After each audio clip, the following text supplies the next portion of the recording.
Oh, what's going on? You may have heard the expression, done is the new perfect. That is my mantra for 2019. That is what I believe in. That's how this podcast got launched. That's how so much of my business has grown. That's how so many new things have happened in my life and in my business, is because I'm not taking things and making them perfect before I launch them and before I go forward with them.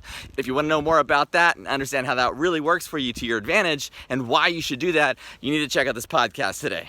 As I build my coaching business, I want to know how to effectively serve clients and make more money doing it. This podcast will pull back the curtain to reveal exactly how successful coaches are building their empires.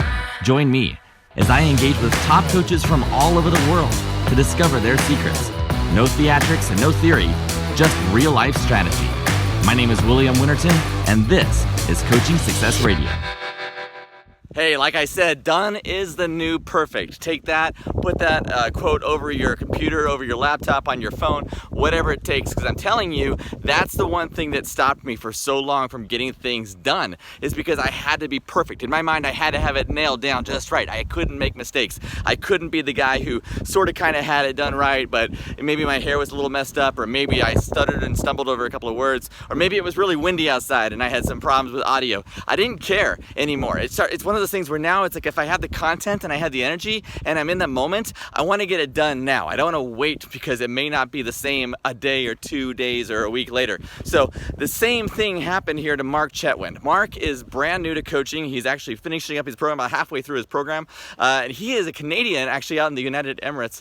He has an amazing story about how he got over there, what he does, and how he started his coaching business and started going through and starting to create a program, even though he doesn't even have all the training that he's established yet. He started off a 30-day challenge, which was a huge success, and it got him on a path to really start doing some great things. The conversation with him was really, really exciting because he is really fresh, really green, really bright, very excited about his business and his future, but he's also just so willing just to give it a shot. I'm going to try this, I'm going to try that. If it doesn't work, cool, I'm going to try something else. And he's in a situation too where he is not in his native country. He's not around people that he's familiar with, in terms of like people that are just exactly like him in the way they think and the way they act. And so trying to explain coaching and trying to explain his processes and trying to grow his business is probably a bigger challenge than a lot of us are facing in our own business. So I want to introduce Mark to you. I think you're going to get a lot out of his story, and I think there's a lot of value in what he has to say. This is Mark Chetwynd. Yeah, so health and wellness coaching. I'd love to hear a little bit about kind of the pre-story about, you said you came over to Dubai to teach, and then when did the coaching thing kind of come out of that? Go ahead and give us a kind of a snapshot.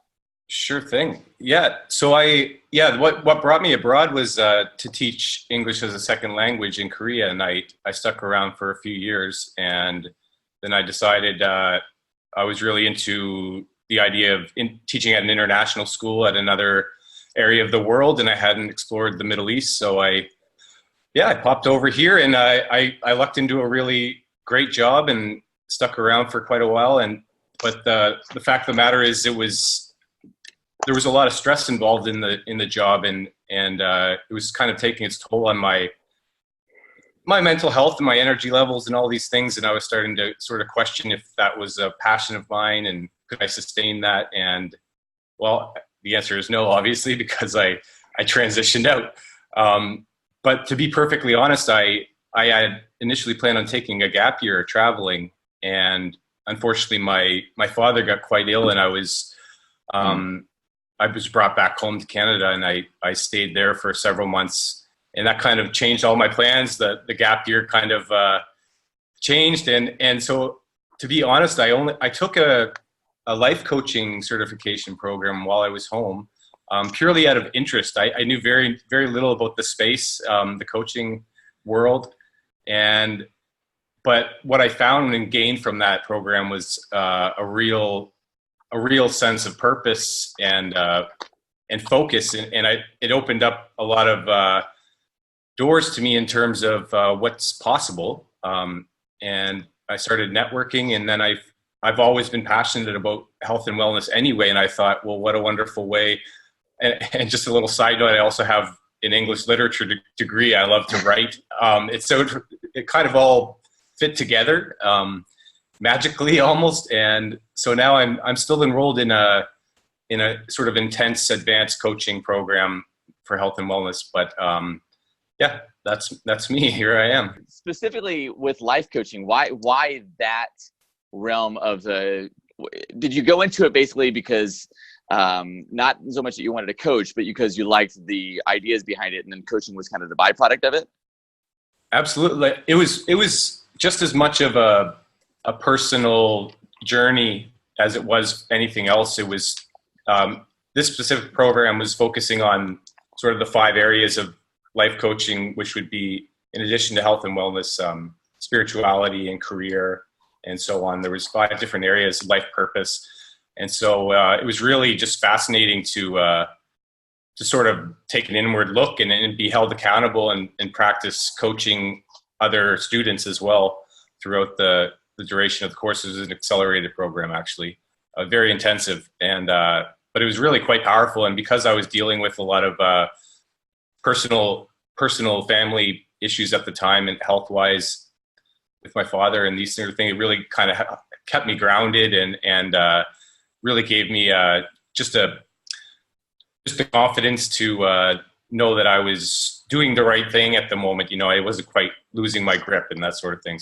So your program that you're involved in right now, are you complete? Are you almost complete? Where are you at in that? That is, I'm a little over halfway. It's the Health Coach Institute. Okay.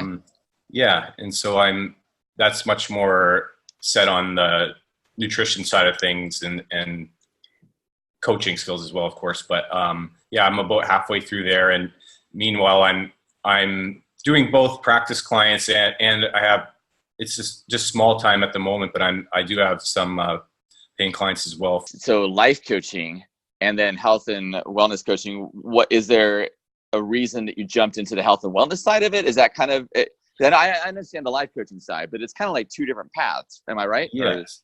Okay. Yeah, absolutely. So, like I said, I was very naive about the whole, what was even an option in coaching. And so the life coaching course, they allowed you to choose sort of two niches. And I chose life purpose and health and wellness. And so upon graduation, you could sort of decide who your ideal client was. And I elected to go with health and wellness. And then once I started putting myself out there, I realized I just wanted a lot more practice and more advanced, sort of knowledge. And so now that's why I'm in the health coaching program. Excellent. And is there a specific part of health and wellness that you're looking at? Is there something that kind of maybe intrigues you, fascinates you more than other parts?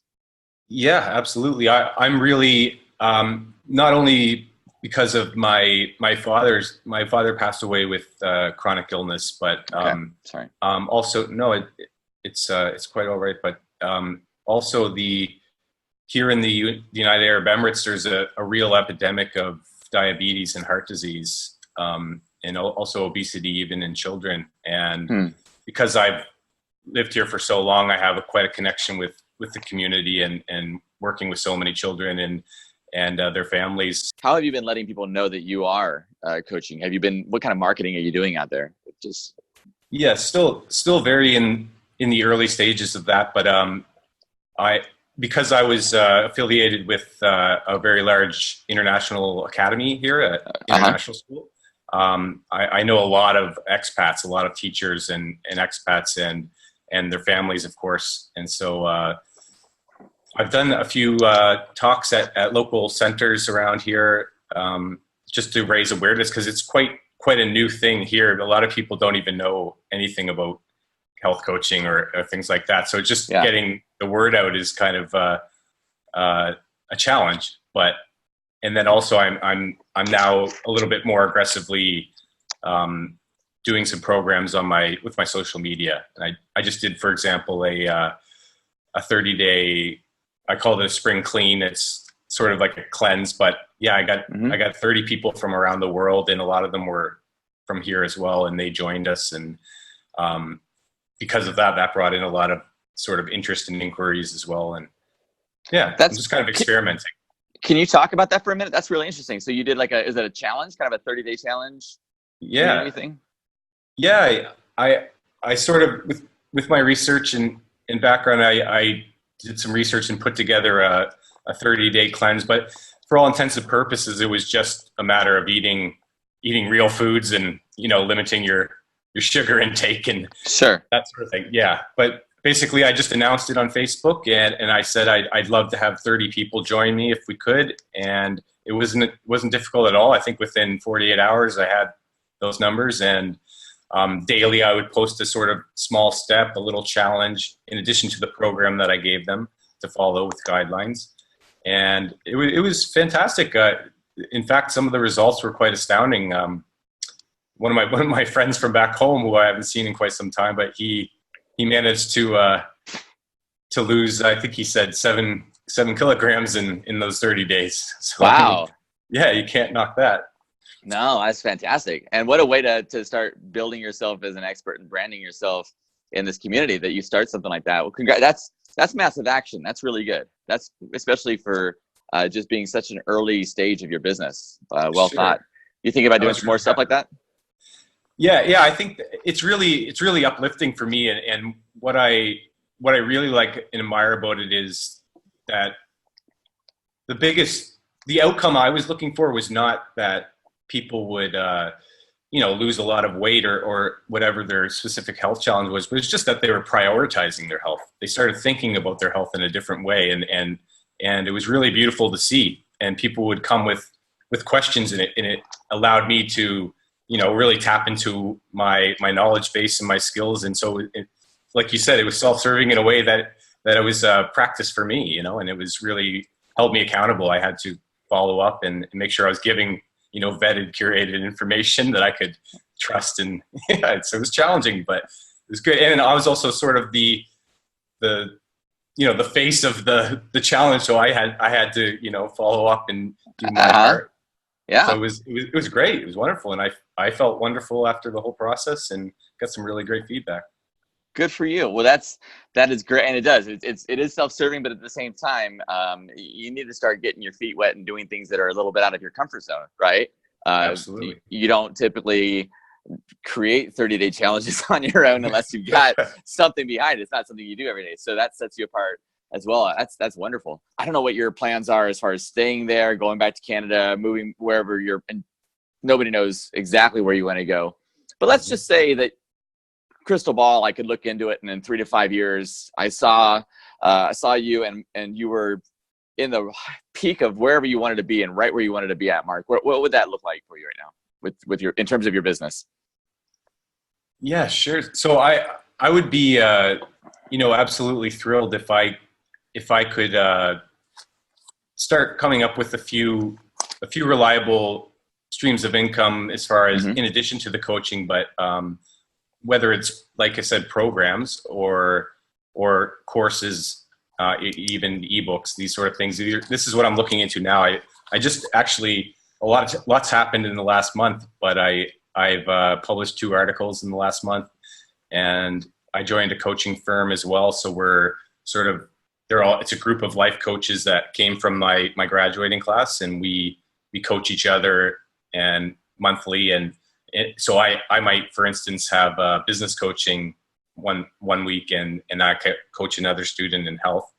And this is all sort of funneling into giving me a better, clearer vision of what I'm going for. But ultimately I'd like to coach full time online. I like the remote option and the flexibility. I might wind up back in Canada one day. I'm not entirely sure. But yeah, I want to make this a full-time business with hopefully a few reliable streams of income, and that's about as clear. I know it's not a super clear picture, but I'm getting there. I mean, well, it's nice you have a thought of something to do with the coaching and something about your direction to take. I mean, of course, in 5 years, anything could happen, right? So Sure. The beauty of the online world is that you don't have to be in Canada or United States, United Emirates, or anywhere. You can be wherever you want to be, maintain your client base, run a challenge, publish a book, get coaching, whatever. And it's really, I mean, this is the perfect time.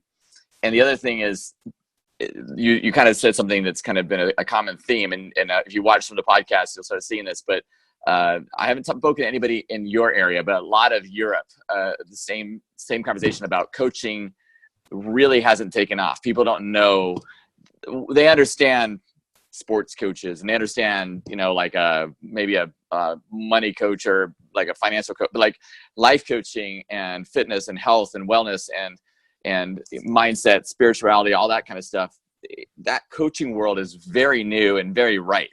So this is the prime time to be in that, for you to start making yourself an authority. So in 3 to 5 years, hey, Mark's been doing this. He's a coach. He's got his game in, and kind of sets you up. So you're kind of positioned in a good little place. It's nice. It does feel that way. It's very exciting. It's very exciting. Yes. And then it's also cool that you got your network. So tell me more, the group that you're with. I know you're also looking at online. How are the ways you connecting with other coaches? Is you find that's a valuable thing?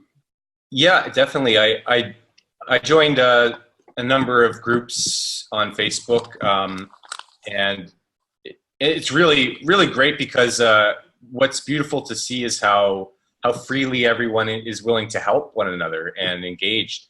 And so, like I said, I was sort of just thumbing my way through the dark. When I first started this, I didn't have the business background. I just had the coaching experience background. And I was just kind of like, what do I do next? I don't even know. And so I started, and I'm in, confession, real talk here. I'm a bit of a perfectionist, and I don't always like to reach out for help until I decided I can't figure it out on my own. And this has been a really wonderful exercise in sort of letting go of that perfectionism and accepting some mentorship. And people are just offering with open arms. It's really beautiful. And that's been the biggest source of my sort of support system has been through these online groups. Well, I have one last thing here, and I just want to know, people who are watching this, who may want to reach out to you and talk to you about health and wellness coaching and figure out how they can connect with you. What's the easiest way for them to reach out to you? Sure, absolutely. Well, first and foremost, I'm a member of a coaching firm called Ultimate Spark Coaching. Okay. So we have a website, and I'm actually accepting free clarity sessions, 30-minute clarity sessions through them. Cool. Where we can discuss, what your particular health obstacles are, and if one of my programs would suit you. So that's an option, and as well, just on Facebook, I have my coaching page, Mark Chetwynd. And what happened as a result of this cleanse challenge was turn that group into it's called Coach Mark Habit Hive. And so this is a group on Facebook where I provide tips on sort of behavioral change and little nutrition and fitness tips, and we share and engage, and hopefully I'm looking to really grow that community. So I welcome anyone to join. Well, Mark, this has been a true pleasure. I am glad we got a chance to talk to you, and hopefully after this you can get a little rest here and go to bed and take a night for yourself. I really appreciate the opportunity. Absolutely. And I would love to stay in touch with you and kind of watch your business grow and progress as you just get further and further along in your journey. Thank you, William. I really do appreciate it. And yes, we'll stay in touch. Wow, that was awesome. Thank you so much for tuning in and checking us out. New episodes are coming out every few days, including lots of conversations with massively successful coaches sharing their secrets with you. So be sure to subscribe to our podcast and YouTube channel so that you don't miss out.